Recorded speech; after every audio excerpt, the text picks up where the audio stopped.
are doing Lala.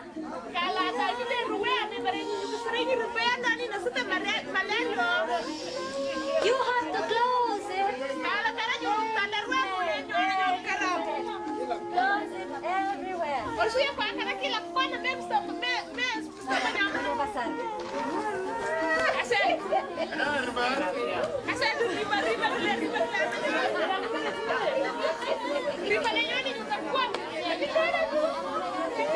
And you will be protected from malaria.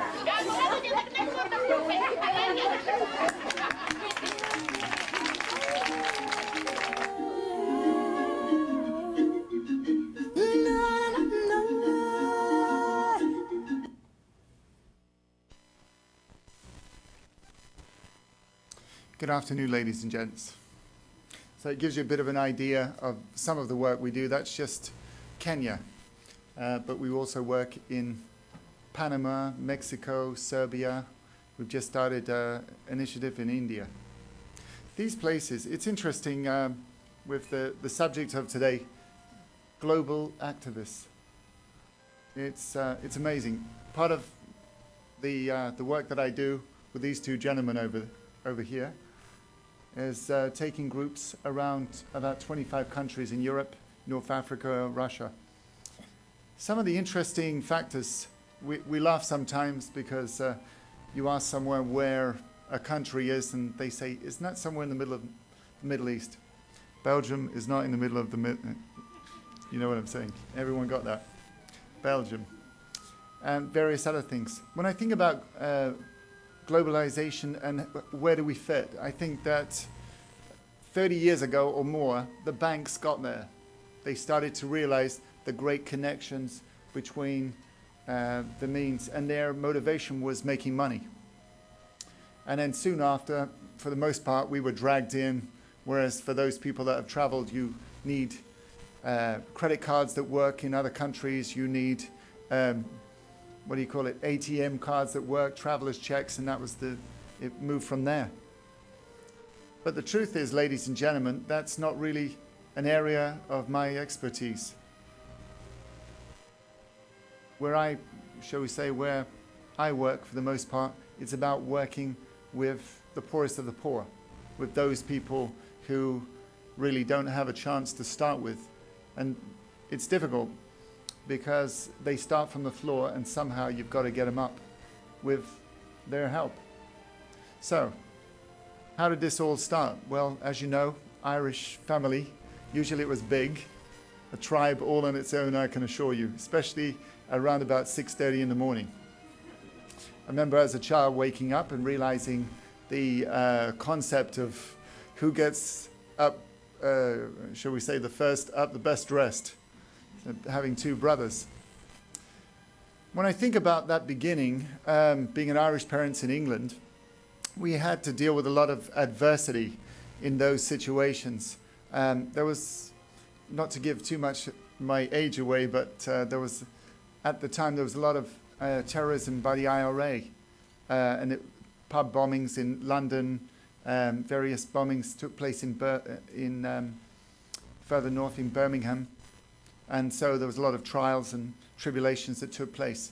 My parents were activists, and I realized if I wrote a book about global activism, I'd have to start with my parents, because they began a small charity that really didn't grow very much because they put as much energy as they could into it, but their idea is to help those widows and orphans that had lost their families in Northern Ireland.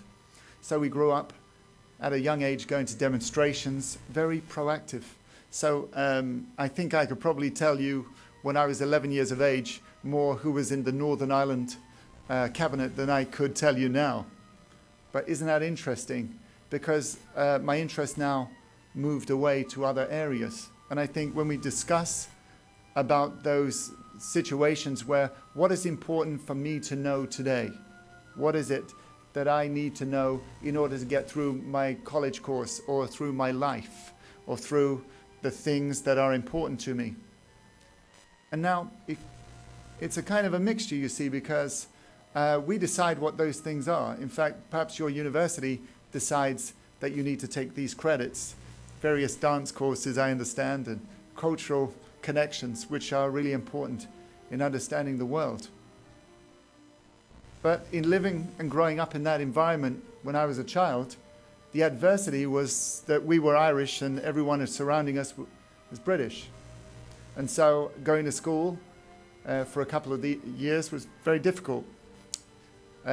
Some of the days, I have to say, we had to fight our way back and forth. It gave a new meaning to the fighting Irish, back and forth to school.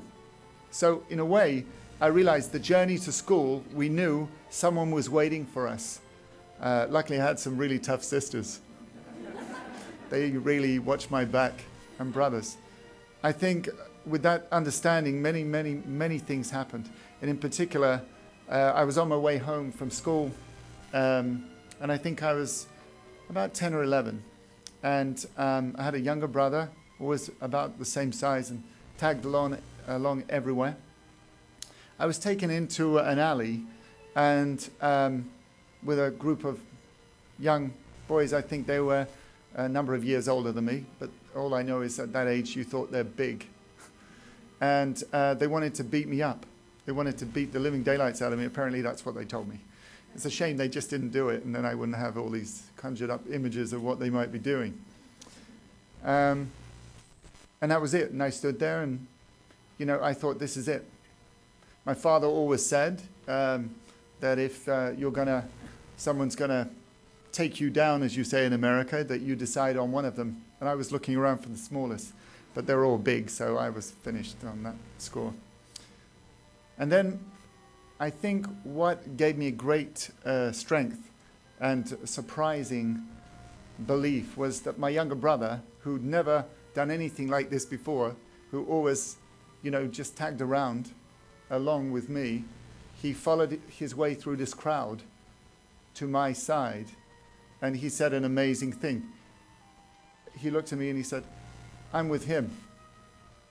And I thought, my goodness, if we think of global activism, it's right there. And of course he turned around, bearing in mind in this brave act, he was also a kid, and he said, "I hope this doesn't take too long because I'm starving." But ladies and gents, when you think about that act of kindness, I can tell you on that day, it's not about the fighting or the beating or the outcome. I think it was the relationship that occurred.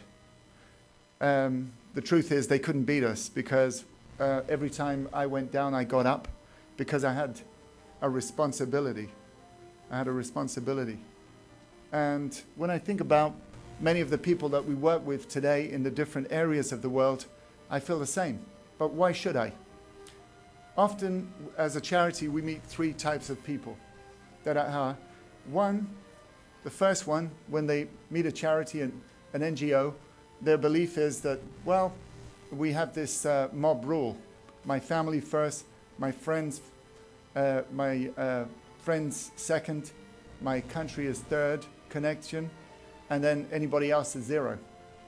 And then, of course, you meet the group of people that actually relate to this whole view. Unfortunately, they see big organizations that are connected to large salaries, giving large salaries to their staff.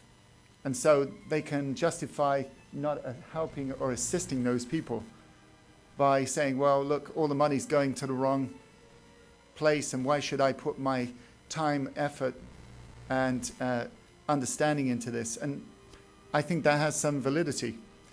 But luckily, we meet a lot of people on the third side that they know Care Highway International, and they work alongside us.